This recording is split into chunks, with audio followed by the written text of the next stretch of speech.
জীবনে দুটো জিনিস খুবই কষ্টদায়ক।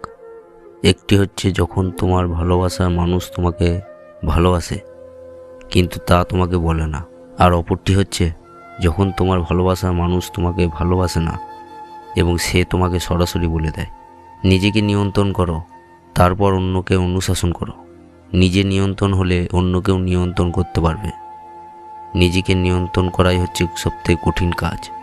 যদি মনে করো তুমি পারবে কিংবা মনে করো তুমি পারবে না, দুই ক্ষেত্রে তোমার বিশ্বাস সঠিক হতে হবে। যদি তোমার বিশ্বাস সঠিক হয় তবে তুমি দুই ক্ষেত্রেই জয়ী হতে পারবে। কেউ কারোর মতো হতে পারে না, সবাই হয় তার নিজের মতো। তুমি হাজার চেষ্টা করলেও তোমার কাকা বা বাবার মতো হতে পারবে না। সব মানুষই আলাদা, সবাই নিজের নিজের মতো করে চলে। সব মানুষের জীবনে অপূর্ণতা থাকে।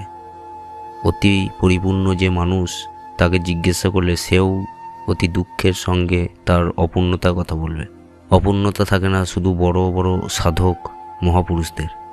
যখন মানুষের খুব প্রিয় কেউ তাকে অপছন্দ, অবহেলা কিংবা ঘৃণা করে, তখন প্রথম মানুষ খুব কষ্ট পায় এবং চায় যে সব ঠিক হয়ে যাবে বা ঠিক হয়ে যাক।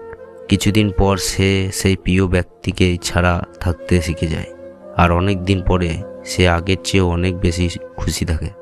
যখন সে বুঝতে পারে যে কারো ভালোবাসায় জীবনে অনেক কিছু আসে যায়, কারো অবহেলায় সত্যি কিছু আসে যায় না। শেখার ওপর মনোযোগ দাও, উপার্জনের ওপর নয়। উপার্জন সর্বদা ভবিষ্যতে হওয়া সম্ভব, কিন্তু শেখা শুধু বর্তমানে মুহূর্তেই হয়। তাই শেখার ওপরই মনোযোগ দাও, উপার্জনের ওপর নয়।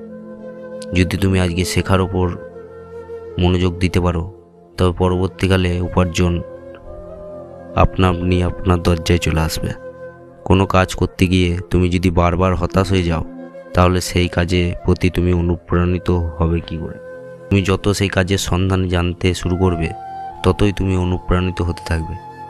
যতই তুমি সেই কাজে পজিটিভ দিকগুলোকে অনুসন্ধান করতে থাকবে, ততই তুমি অনুপ্রাণিত হবে। সব পরিস্থিতির মধ্যে ভালো আছে, আবার খারাপও আছে। প্রত্যেক মানুষের মধ্যেই ভালো ভাবও আছে, আবার খারাপ ভাবও আছে। পছন্দ করা তো আপনার হাতেই থাকে, যে আমরা কি দেখতে চাই তার উপর পরিস্থিতির ভালো খারাপ নির্ভর করে।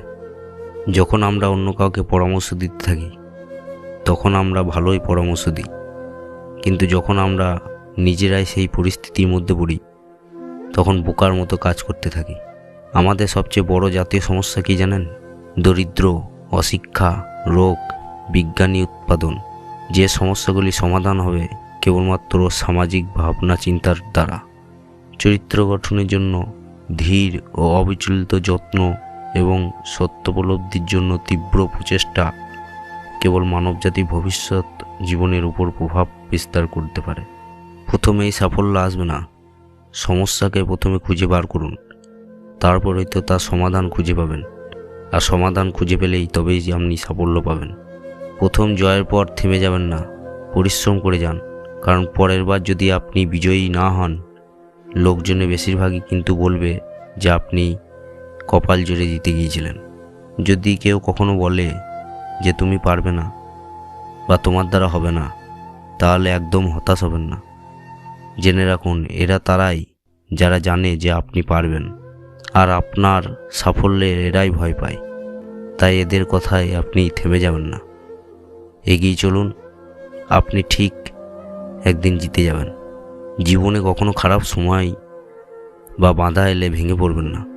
জীবনে খারাপ সময় বা বাধা আপনাকে ধ্বংস করতে আসে না, বরং আপনার ভিতরে অপরিসীম শক্তি বিকাশ ঘটাতে আসে।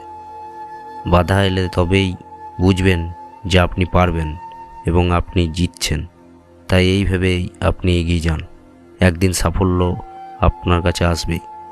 আজ এই পর্যন্তই। আজকের এই কথাগুলি আপনার কেমন লেগেছে কমেন্ট বক্সে জানাবেন। আর যদি আপনার এই ভিডিওটি ভালো লেগে থাকে, তাহলে একটি লাইক, শেয়ার করে পাশে থাকবেন।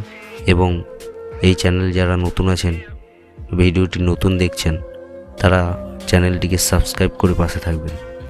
ধন্যবাদ, সকলেই ভালো থাকবেন।